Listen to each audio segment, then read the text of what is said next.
Most welcome my student. कैसे हैं आप लोग?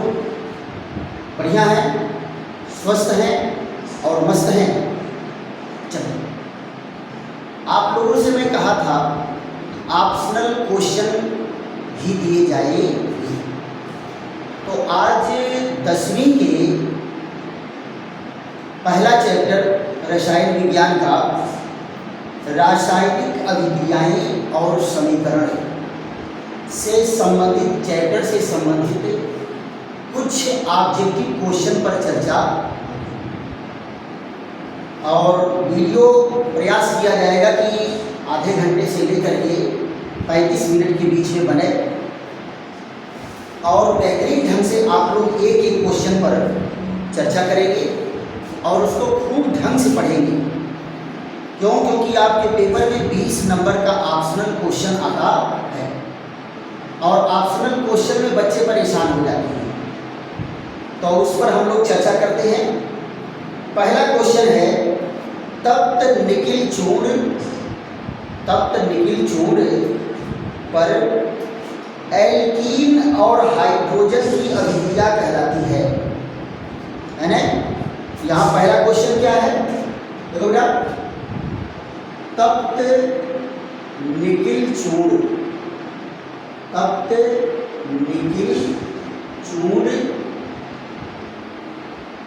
की उपस्थिति में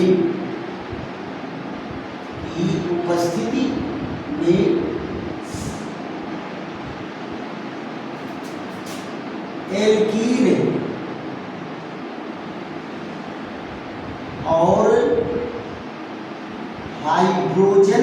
और हाइड्रोजन की क्रिया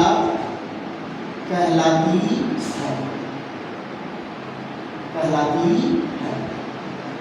ध्यान दो बेटा, प्रश्न आपका क्या है, तप्त निकिल चूर्ण की उपस्थिति में एल्कीन और हाइड्रोजन की क्रिया कहलाती है। तो ऑप्शन आपके क्या है, प्रतिस्थापन अभिक्रिया, योगात्मक अभिक्रिया और उष्मीय वियोजन। यहां देखो ऑप्शन आपके क्या क्या है, पहला प्रतिस्थापन, दूसरा योगात्मक, तीसरा उष्मीय वियोजन,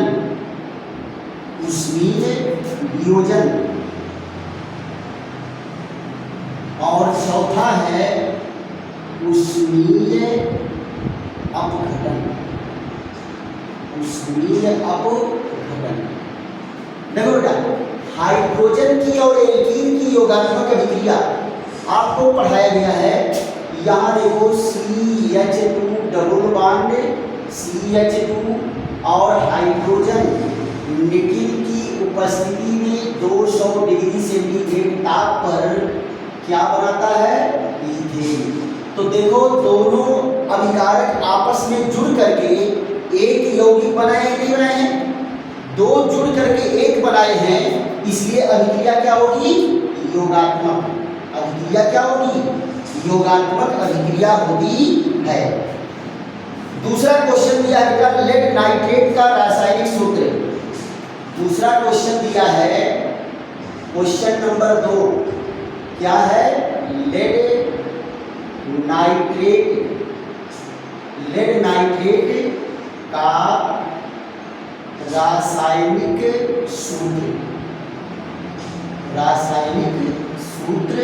है। देखो बेटा, लेड नाइट्रेट का रासायनिक सूत्र है, तो पहला ऑप्शन क्या दिया है, सारे ऑप्शन हम लोग लिख लेते हैं, उसके बाद चर्चा करते हैं। पहला ऑप्शन है, देखो क्या है, ये PbNO3 और सेकेंड कौन है, PbNO3 का ट्वाइस, और तीसरा है PbNO2 का ये ट्वाइस, और चौथा क्या दिया है, PbO। ध्यान दो बेटा, पिछले साल 9वीं में आपको मैं पढ़ाया था कि आयनों के से कैसे लवण बनते हैं। तो आप जरा देखो, इसकी संयोजकता इसके पैर के नीचे, इसकी संयोजकता इसके पैर के नीचे, तो क्या हो गया Pb1 NO3 का ट्वाइस। 1 तो लिखा नहीं जाता, ये 2 यहाँ चलाएगा, तो क्या है PbNO3 का ट्वाइस। तो सही कौन होगा बेटा? सही होगा ये वाला ऑप्शन, ये वाला ऑप्शन आपका सही होगा। फिर तीसरा क्वेश्चन दिया है, जल के विद्युत अपघटन से मुक्त हुई हाइड्रोजन और ऑक्सीजन का मोलर अनुपात क्या होगा। यहां जरा देखो, जल के विद्युत अपघटन से, क्वेश्चन नंबर 3, जल के विद्युत अपघटन, विद्युत अपघटन से मुक्त हाइड्रोजन व ऑक्सीजन का मोलर अनुपात, का मोलर अनुपात है, मोलर अनुपात है। तो यहां क्या होगा बेटा? ऑप्शन में जरा देखो क्या क्या दिया है। ऑप्शन में 1 संबंध 1, 2 संबंध 1, 4 संबंध 1, 1 संबंध 2। यहाँ देखो, पहला ऑप्शन है 1 संबंध 1, दूसरा है 2 संबंध 1, और तीसरा है 1 संबंध 4, और चौथा है 1 संबंध 2। तो आप जरा ध्यान दो बेटा, इस पर हम लोग चर्चा करेंगे तो क्या होगा। ये है 2H2O, जब विद्युत अपघटन कराते हैं तो 2H2 निकलता है और O2 निकलता है। तो यहाँ 2 अणु ये हो गया, 1 अणु ये हो गया। अनुपात क्या होगा? अनुपात होगा 2 संबंध 1। अनुपात क्या होगा बेटा? 2 संबंध 1। यहाँ देखो, तेल के नमूने को लंबे समय तक ताजा बनाए रखने के लिए कौन सी गैस प्रयुक्त की जाती है। यहाँ देखो, क्वेश्चन नंबर 4, क्वेश्चन नंबर 4, तेल के नमूने को, तेल के नमूने को लंबे समय तक, लंबे समय तक सुरक्षित रखने के लिए, लंबे समय तक सुरक्षित रखने के लिए कौन सी गैस, कौन सी गैस प्रयुक्त की जाती है, कौन सी गैस प्रयुक्त की जाती है। यहाँ देखो, तेल के नमूने को सुरक्षित रखने के लिए कौन सी गैस प्रयुक्त की जाती है। देखो यहाँ ऑप्शन में क्या दिया है। ऑप्शन में पहला दिया है कार्बन डाइऑक्साइड एंड हाइड्रोजन, दूसरे में दिया है carbon dioxide and oxygen, carbon dioxide और ऑक्सीजन, और दिया है नाइट्रोजन और oxygen, nitrogen and oxygen, nitrogen and oxygen. और चौथा ऑप्शन दिया है बेटा, चौथा ऑप्शन क्या है? हीलियम और नाइट्रोजन, हीलियम एंड नाइट्रोजन। देखो बेटा, अक्रिय गैसें, आप देखो बेटा कुछ भी करो, ऑक्सीजन जो है संपर्क में नहीं जाना चाहिए, क्योंकि ऑक्सीजन जाएगा तभी खराब करेगा। तो अक्रिय गैस कौन है? हीलियम और नाइट्रोजन। नाइट्रोजन बेटा अक्रिय नहीं है, लेकिन उसमें ट्रिपल बॉन्ड होने के नाते वो अक्रिय हो जाता है। उसको क्रियाशील बनाने के लिए बहुत हाई टेम्परेचर की जरूरत होती है। सो ये ऑप्शन क्या है? सही है। अगला क्वेश्चन आपका दिया है अगला क्वेश्चन है, वह प्रक्रिया जिसके कारण चांदी के ऊपर काली परत और तांबे के ऊपर हरी परत चढ़ जाती है। याद रखो क्वेश्चन नंबर 5, वह प्रक्रिया जिसके कारण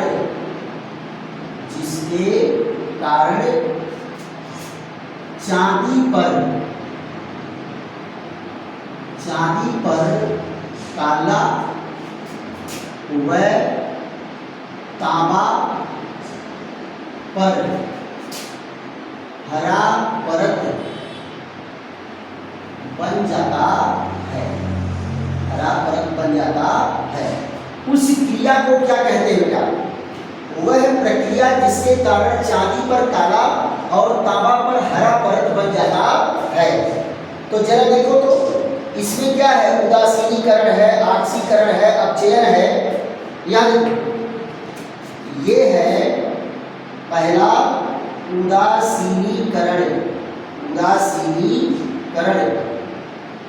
और दूसरा क्या है? आक्सीकरण, और तीसरा ऑप्शन इसमें दिया है अपचयन,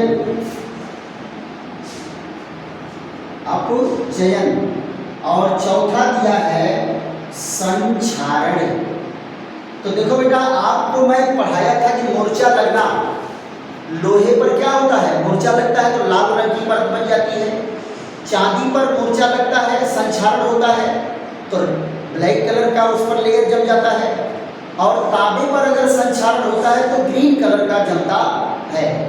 तो यहाँ पर देखो कौन सा हो जाएगा? सही ऑप्शन है संक्षारण। सही ऑप्शन क्या है? संक्षारण।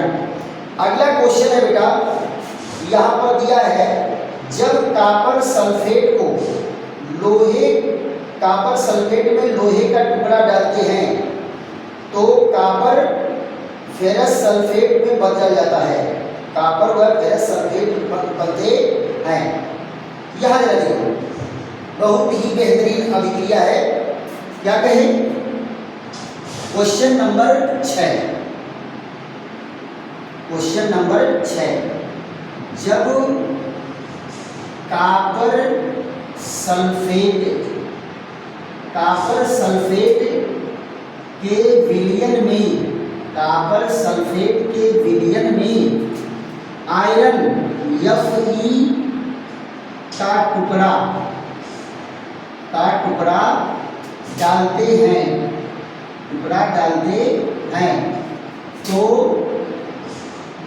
फेरस सल्फेट व कॉपर बनता है। अभिक्रिया कहलाती है।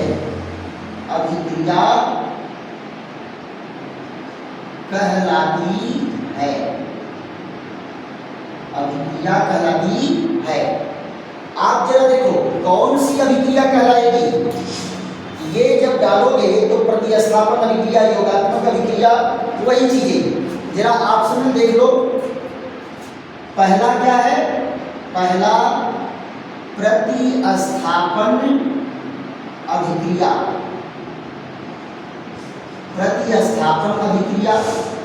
दूसरा क्या है? योगात्मक अभिक्रिया।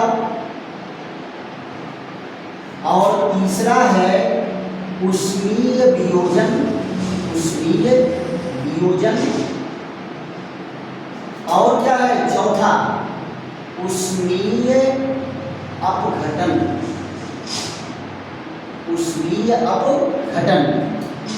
तो जरा बेटा इस अभिक्रिया को देख लेते हैं। ये अभिक्रिया क्या है? यहाँ देखो FeCuSO4, क्या बनाया? FeSO4Cu। तो आप जरा बताओ, आयरन जो है कॉपर को हटा दिया है कि नहीं? कॉपर को हटा के उसी की जगह पर बैठ गया है। तो आप लोगों को क्या मैं बताया था कि जब कोई अभिकर्मक किसी को हटा के उसी के जगह पर बैठ जाता है तो इसको कहते हैं प्रतिस्थापन। तो आपको आंसर क्या मिल गया? इसका आंसर होगा प्रतिस्थापन अभिक्रिया, राइट। तो इस तरह से एक एक क्वेश्चन पर हम लोग चर्चा करते चलेंगे। फिर उसके बाद देखते हैं अगले क्वेश्चन के लिए। अगला क्वेश्चन क्या कहा है? अगले क्वेश्चन में चर्चा है अमोनियम क्लोराइड को गर्म करने पर अमोनिया व हाइड्रोजन क्लोराइड गैस बनती है, जो ठंडा करने पर पुनः अमोनियम क्लोराइड में परिवर्तित हो जाती है, अभिक्रिया कहलाती है। हाँ, यहाँ जरा देखो तो अमोनियम क्लोराइड को गर्म करते हैं। बेटा देखो, गर्म करने पर अगर टूट रहा है और ठंडा करने पर जुड़ रहा है तो इसको क्या परिभाषा दिया गया था? उष्मीय वियोजन। क्या परिभाषा दिया गया था? उष्मीय वियोजन। और आपको मैं बताया था कि अगर गर्म करने पर एक बार टूट गया अब फिर जुड़े नहीं तो उसको क्या कहते हैं? अपघटन। और अगर टूटने के बाद जुड़ रहा है तो उसको कहते हैं वियोजन। तो क्या कहेंगे? यहाँ देखो question number 7। Question number 7, ammonium chloride को गर्म करने पर अमोनिया व HCl में टूट जाता है और ठंडा करने पर पुनः अमोनियम क्लोराइड बना लेता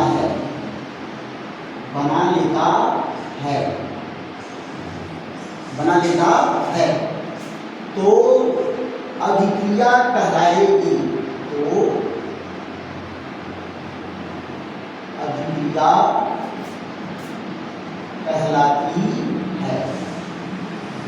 अभिक्रिया कहलाती है। क्या अभिक्रिया कहलाएगी बेटा? यहाँ देखो क्या कहा? प्रतिस्थापन अभिक्रिया, योगात्मक अभिक्रिया, उष्मीय वियोजन अभिक्रिया, वही ऑप्शन सारे हैं। प्रतिस्थापन अभिक्रिया, दूसरा क्या है? योगात्मक अभिक्रिया,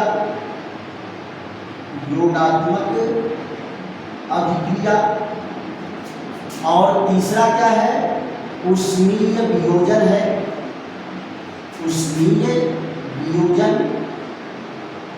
है। और चौथा क्या है? उष्मीय अपघटन है। तो क्या कहे? गर्म करने पर टूट जाए और ठंडा करने पर जुड़ जाए तो कौन सी अभिक्रिया है बेटा? उष्मीय वियोजन। कौन सी अभिक्रिया है? उष्मीय वियोजन।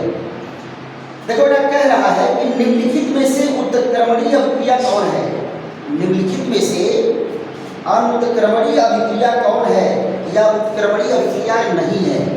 यहाँ देखो अगला क्वेश्चन हम लोगों का क्या है? क्वेश्चन नंबर 8, निम्न में से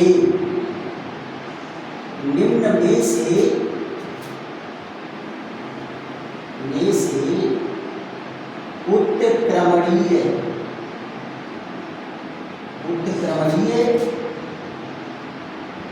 अभिक्रिया नहीं है। निम्न में से उत्क्रमणीय अभिक्रिया नहीं है। आप जरा देखो इनके ऑप्शन क्या क्या दिए हैं? इनके ऑप्शन दिए हैं, पहला ऑप्शन है यहाँ पर, ये पहला ऑप्शन है PCl5 और क्या होगा टूट करके PCl3 Cl2, और दूसरा क्या है N2O4, इनको गर्म करते हैं तो 2NO2 में टूट जाता है। और यहाँ देखो तीसरा रिएक्शन है 3n2 plus n2 plus 3h2, क्या बनाया 2NH3। और चौथा ऑप्शन क्या दिया है, चौथा ऑप्शन दिया है 2KClO3, 2KClO3। तो क्या बनाएगा 2KCl और 3O2। आप जरा देखो, यहाँ पर आपको मैं बताया था कि जितनी उत्क्रमणीय अभिक्रियाएं हैं वो सब उत्क्रम चिन्ह है। देखो बेटा, ये चिन्ह जिसके साथ लगता है उत्क्रमणीय, और ये चिन्ह जिसके साथ लगता है अनुत्क्रमणीय। तो आप जो देखो क्या करा, उत्क्रमणीय नहीं है, यानी जिसमें ये वाला तीर नहीं लगेगा तो कौन है, केवल एक, ये अभिक्रिया उत्क्रमणीय नहीं है। निम्न में उभय अपघटन की अभिक्रिया है। ध्यान दो बेटा, ये बेहतरीन क्वेश्चन है। क्वेश्चन नंबर 9 क्या है, निम्न में से उभय अपघटन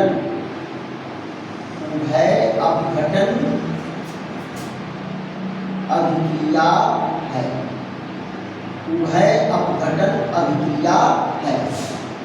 निम्न में से उभय अपघटन अभिक्रिया है।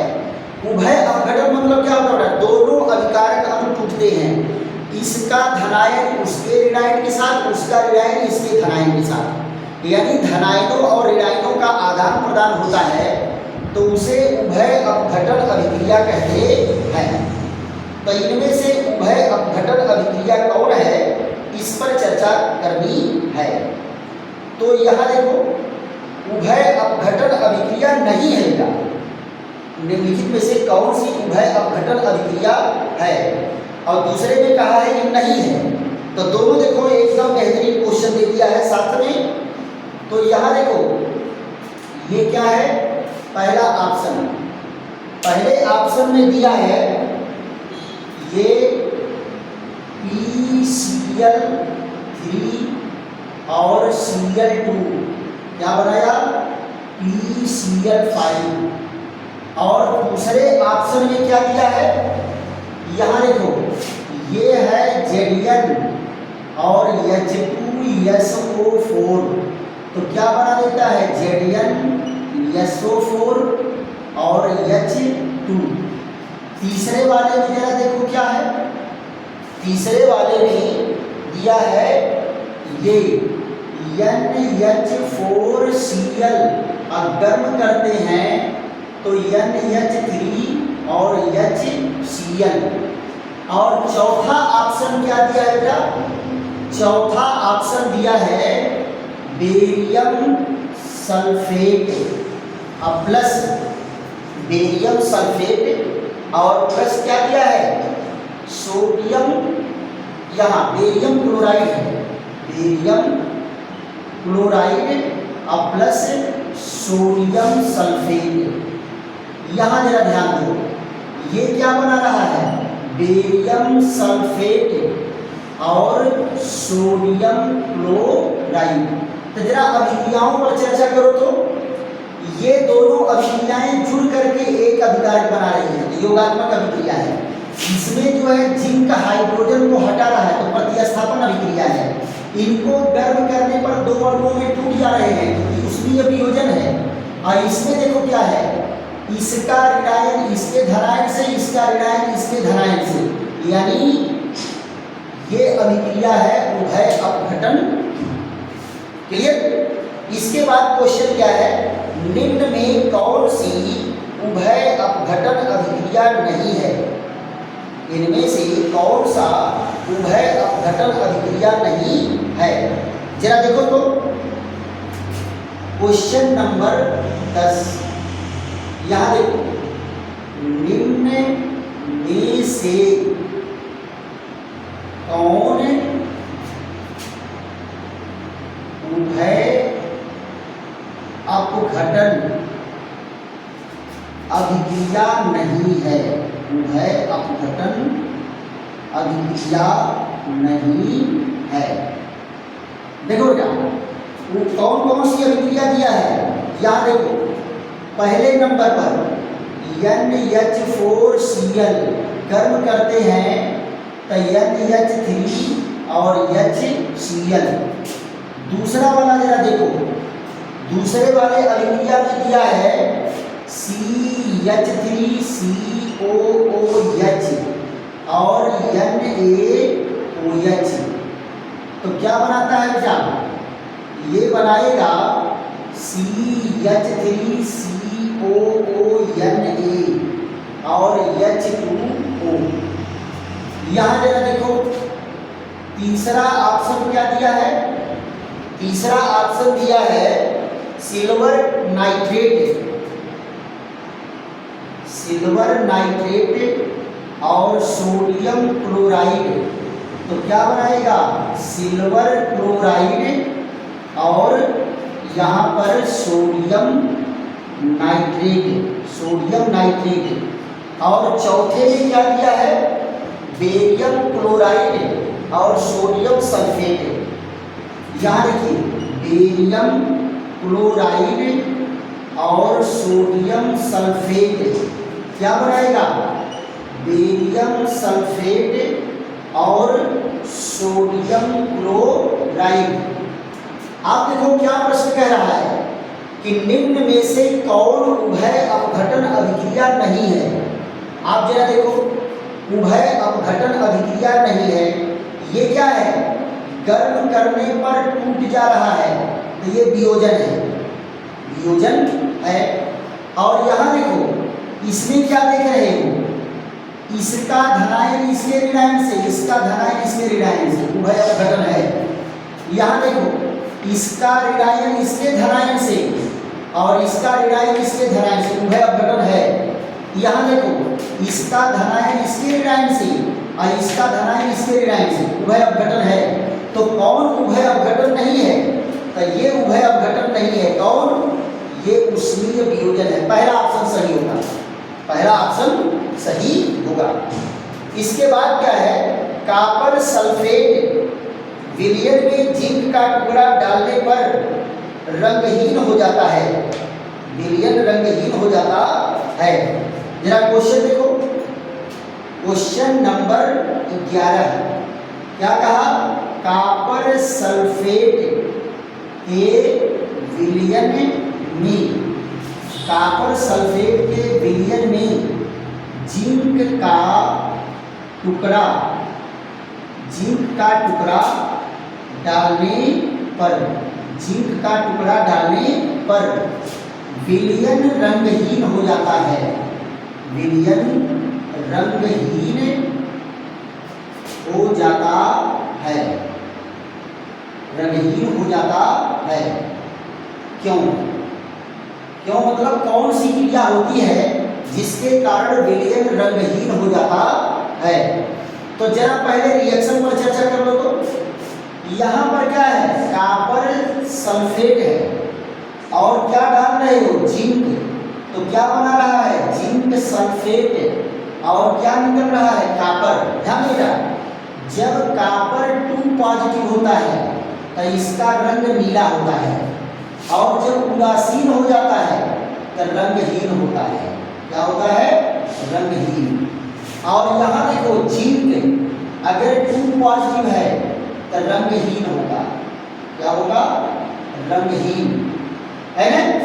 तो आप जरा बताओ, जब जिंक कॉपर को हटा दिया, उदासीन कर दिया, तो विलयन रंगहीन हुआ नहीं, क्योंकि दोनों रंगहीन बन रहे हैं तो विलयन ही रंगहीन हो जाएगा। लेकिन अभिक्रिया क्या हो रही है, प्रतिस्थापन अभिक्रिया। तो आपको बताना है कि कौन सी अभिक्रिया यहाँ हो रही है। तो आप देखो अपघटन, वियोजन, प्रतिस्थापन, योगात्मक। यहाँ देखो ऑप्शन इनके, पहला ऑप्शन क्या है, अपघटन। दूसरा ऑप्शन है वियोजन, और तीसरा ऑप्शन है योगात्मक, और चौथा ऑप्शन है प्रतिस्थापन। तो कौन सी अभिक्रिया हुई है बेटा? प्रतिस्थापन हुआ है। जिंक कॉपर को हटा के उसके जगह पर जुड़ गया है, तो प्रतिस्थापन अभिक्रिया के कारण, प्रतिस्थापन अभिक्रिया के कारण ऐसा होता है। यहां देखो प्रश्न दिया है बेटा, निम्न में से ऊष्मा शोषी अभिक्रिया कौन है? देखो बेटा, वो अभिक्रियाएं, इसका आप लोग इसके साथ ले लीजिए, वो अभिक्रियाएं जिसमें ऊष्मा अवशोषित होती है, ऊष्मा शोषी अभिक्रिया कहलाती है। जिसमें ऊष्मा उत्पन्न होती है उसको ऊष्मा छेदी अभिक्रिया कहते हैं। जिसमें ऊष्मा उत्पन्न होगी ऊष्मा छेदी अभिक्रिया, और जिसमें ऊष्मा अवशोषित होगी ऊष्मा शोषी अभिक्रिया कहलाएगी। तो कुछ अभिक्रियाएं दी हैं जिसमें आपको बताना है कि ऊष्मा शोषी कौन है। तो क्या कहेंगे? निम्न में से ऊष्मा शोषी अभिक्रिया है। क्वेश्चन नंबर 12, क्वेश्चन नंबर 12, निम्न में से ऊष्मा शोषी अभिक्रिया है, ऊष्मा शोषी अभिक्रिया है। कौन सी अभिक्रिया ऊष्मा शोषी है? जरा यहां देखो, ये सब में ऊष्मा निकलती है, एक में ऊष्मा नहीं निकलेगी।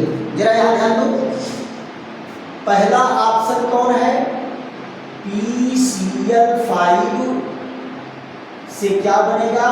PCl3 और PCl2। दूसरा आप जरा देखो, SO2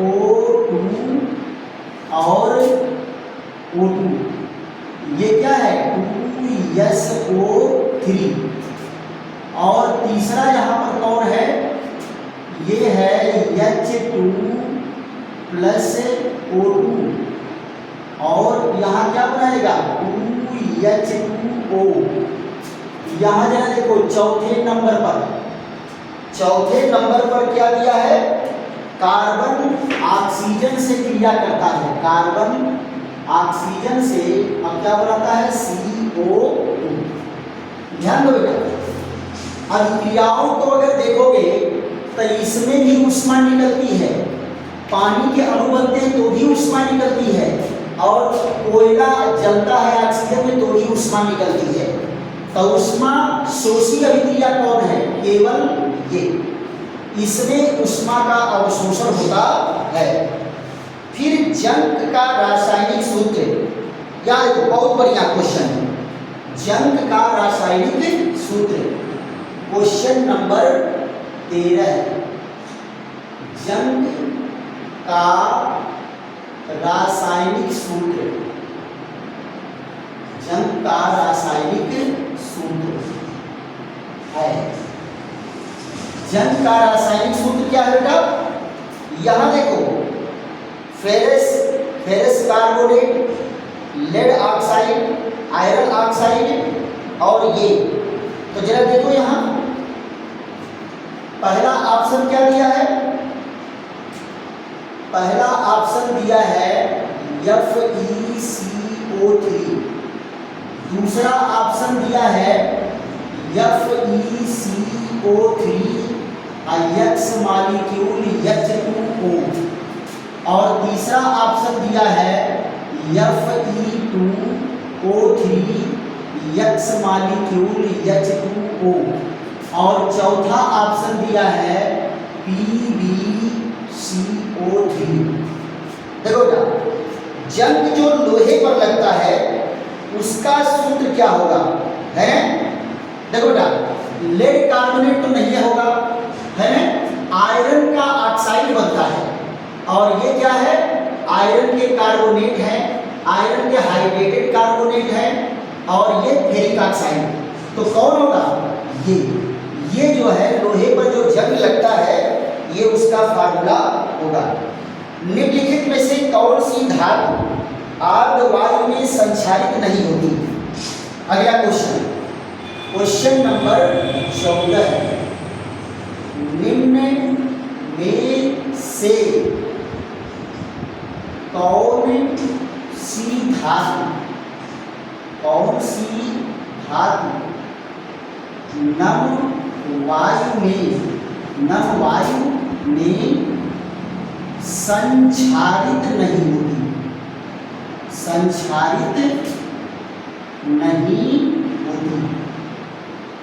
संचारित नहीं होती, यानी किस धातु पर बेटा जंग नहीं लगती, किस धातु पर मोर्चा नहीं लगता, कौन सी धातु खराब नहीं होती। तो यहाँ देखो लोहा, तांबा, चांदी, सोना, पहला कौन है? पहला लोहा, दूसरा कौन है? तांबा, और तीसरा कौन है? चांदी, और चौथा कौन है? सोना। देखो बेटा सब में लगेगा, लोहा में भी लगता है, लोहा में लाल मूर्छा नहीं लगता, तांबे में हरे रंग का लगता, चांदी में काले रंग का लगता है, और मूर्छा कहीं नहीं लगता सोना में। सोना एक अक्रिय धातु है। कौन सी धातु बेटा? अक्रिय धातु। इसलिए इसमें प्रकृति में ये स्वतंत्र अवस्था में पाया जाता है और इसमें जंग नहीं लगती। इसीलिए तो मम्मी लोग सोने का जेवर बनवाती हैं कि कितनों रहेगा काला नहीं पड़ेगा, है ना। लेकिन पायल में जंग लगता है, चांदी की पायल में उसको रगड़ के साफ करना पड़ता है। अगला क्वेश्चन है संगमरमर का रासायनिक सूत्र। यहाँ देखो क्वेश्चन नंबर 15, संगमरमर का रासायनिक सूत्र। संगमरमर का रासायनिक सूत्र, संगमरमर का रासायनिक सूत्र। देखो बेटा कौन सा संगमरमर का रासायनिक सूत्र होगा? Calcium oxide, calcium carbonate, calcium sulphate, calcium hydroxide. यहाँ देखो ये क्या है?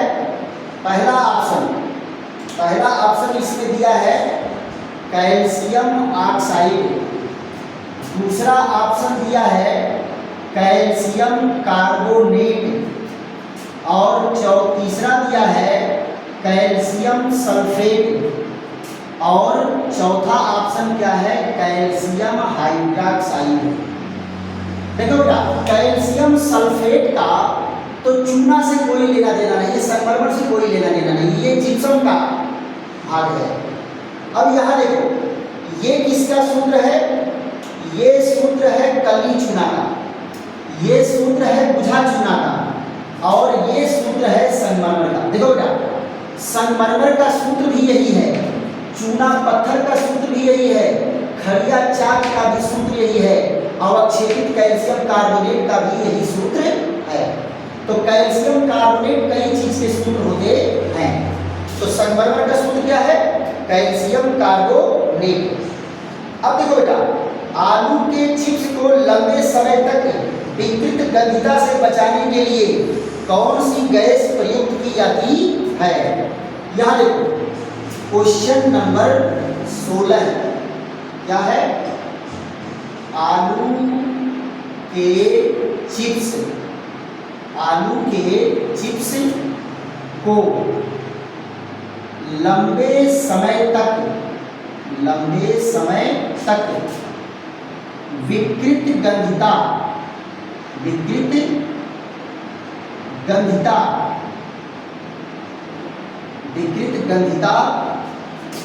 से बचाने के लिए विकृत गंधिता से बचाने के लिए कौन सी गैस प्रयुक्त होती है? यहां देखो बेटा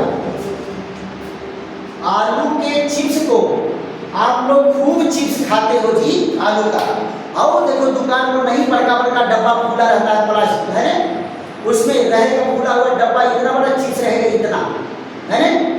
तो उसमें एक गैस भरी जाती है जो इसको खराब होने नहीं देती। और बहुत सारे कंपटीशन में क्वेश्चन आता है कौन सी गैस भरी जाती है, तो आप यहाँ जरा देखो इनके ऑप्शन क्या क्या है।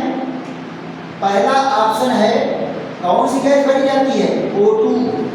दूसरा ऑप्शन क्या है, N2। और तीसरा ऑप्शन क्या है, CO2। और चौथा ऑप्शन यहाँ पर क्या दिया है, क्लोरीन गैस। कौन सी गैस, क्लोरीन गैस। तो आप जरा बताओ ऑक्सीजन को ही तो उसमें से निकाल के बाहर किया जाता है, क्योंकि ऑक्सीजन ही एक ऐसा खुरापाती है कि जब खाने पीने वाली चीज के संपर्क में पहुंचेगा तो उसका ऑक्सीडेशन करके खराब कर देगा। तो इनको तो पहले डालेंगे नहीं। कार्बन डाइऑक्साइड भी यूज नहीं होता। कौन सी गैस यूज होती है, नाइट्रोजन। क्यों बेटा, नाइट्रोजन के अंदर ट्रिपल बॉन्ड होता है।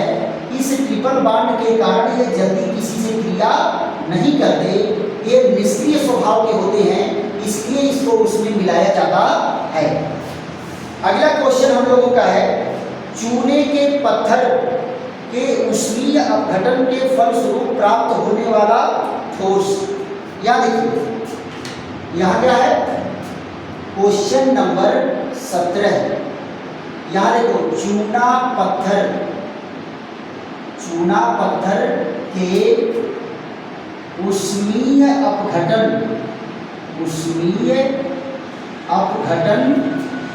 से बनने वाला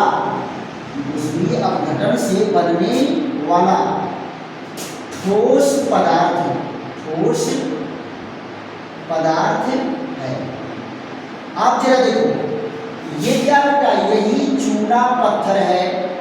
इसको 1000 डिग्री सेंटीग्रेड से ऊपर ताप पर गर्म करते हैं तो ये क्या बनता है, कली चूना। और क्या बना, कार्बन डाइऑक्साइड। तो गैस है निकल गया। और ठोस वाला कौन सा बना, ये ठोस वाला बना। तो इनके जरा ऑप्शन देख लो, तो इनके ऑप्शन क्या क्या है ये आप याद देखो। पहला ऑप्शन है CaO और दूसरा ऑप्शन है CaCO3 और तीसरा ऑप्शन यहाँ दिया है कार्बन डाइऑक्साइड और चौथा ऑप्शन आपको दिया है यहाँ पर क्या, कैल्शियम। तो आप जरा ये बताओ बेटा, आप यही करिए, जब रिएक्शन देख लिए तो तुरंत मार दो टिक, ये वाला जो है निकलेगा कौन, कैल्शियम ऑक्साइड ठोस अवस्था में बचेगा। अगला क्वेश्चन दिया है, निम्नलिखित में से भौतिक परिवर्तन नहीं है। निम्नलिखित में से भौतिक परिवर्तन नहीं है। बहुत बेहतरीन क्वेश्चन है बेटा कंपटीशन के लिए। यहाँ देखो क्या कहा, क्वेश्चन नंबर 18, निम्न में से भौतिक परिवर्तन नहीं है। भौतिक परिवर्तन नहीं है। ध्यान दो बेटा, निम्न में से भौतिक परिवर्तन नहीं है। तो पहले भौतिक परिवर्तन और रासायनिक परिवर्तन को जरा याद करो। तो भौतिक परिवर्तन और रासायनिक परिवर्तन को, तो भौतिक परिवर्तन में क्या कहा जाता है कि परिवर्तन जो होता है उसे आप वापस भी ले आ सकते हो, लेकिन रासायनिक परिवर्तन एक बार हो गया तो फिर वापस आने वाला नहीं है। तो जरा इसमें चेक कर लेते हैं, बर्फ का गलना, चीनी का जल में घुलना और बल्ब का जलना। देखो ऑप्शन इसके क्या क्या है। पहला ऑप्शन है बर्फ का पिघलना, बर्फ का पिघलना। दूसरा क्या है, दूसरा ऑप्शन दिया है बर्फ का पिघलना और चीनी का घुलना, चीनी का जल में घुलना, जल में घुलना। और यहाँ देखो तीसरा ऑप्शन क्या है, बल्ब का जलना, बल्ब का जलना। बल्ब का जलना। और चौथा क्या है, यहाँ पर देखो ये चौथा ऑप्शन है बीज का अंकुरण या बीज का उगना, बीज का अंकुरण। जरा देखो तो कौन सी प्रक्रिया वापस नहीं आ सकती है, कौन सी प्रक्रिया वापस नहीं आ सकती है, इस पर हम लोग चर्चा करते हैं।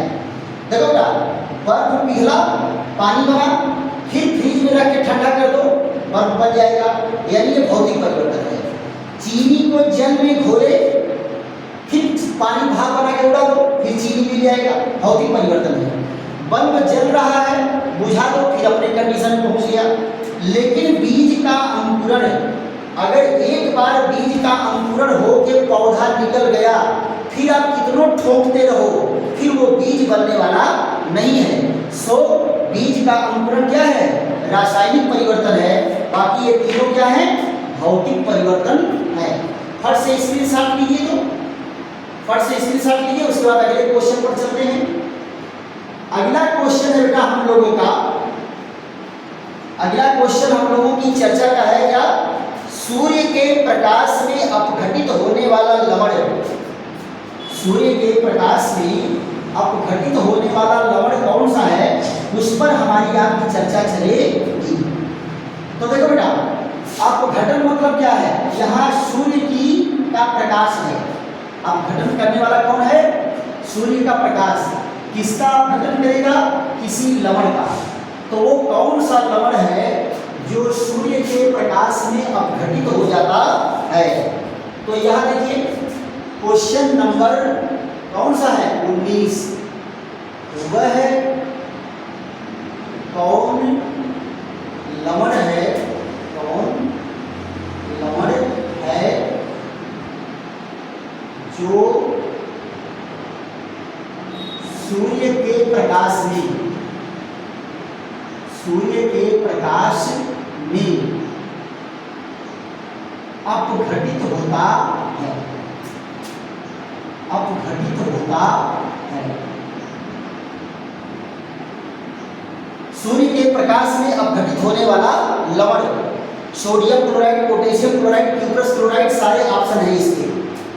तो यहाँ देखो पहला कौन है, सोडियम क्लोराइड, दूसरा कौन है, पोटेशियम क्लोराइड, और तीसरा कौन है, तीसरा आपका है क्यूप्रस क्लोराइड, क्यूप्रस क्लोराइड, और चौथा है सिल्वर क्लोराइड।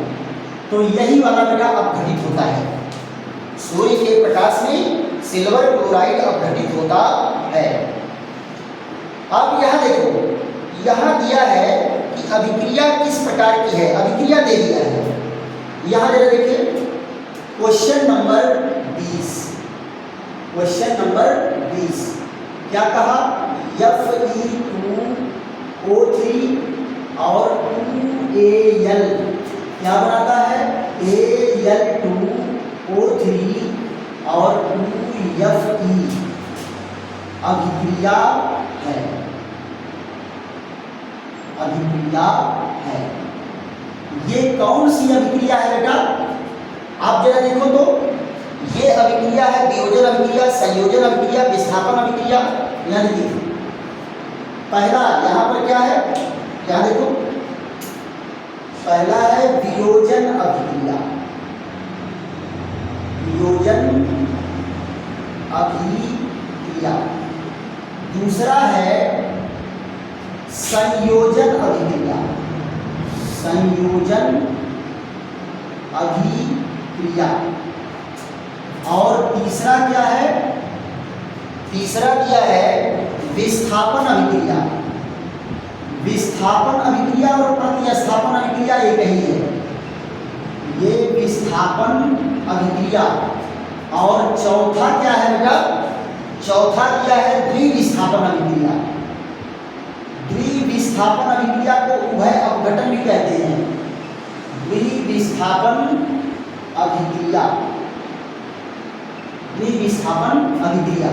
तो आपने तो क्या किया है, एल्युमिनियम आयरन को हटा के उसी की जगह पर लग गया है, इसलिए ये अभिक्रिया क्या कहलाएगी, विस्थापन अभिक्रिया कहलाएगी। तो ऑप्शनल वीडियो कैसा लग रहा है आप लोगों को? अगर बेटा वीडियो बेहतरीन लग रहा है तो खूब लाइक करिए, शेयर करिए, सब्सक्राइब करिए। फिर इसके आगे मिलते हैं अगले वीडियो में।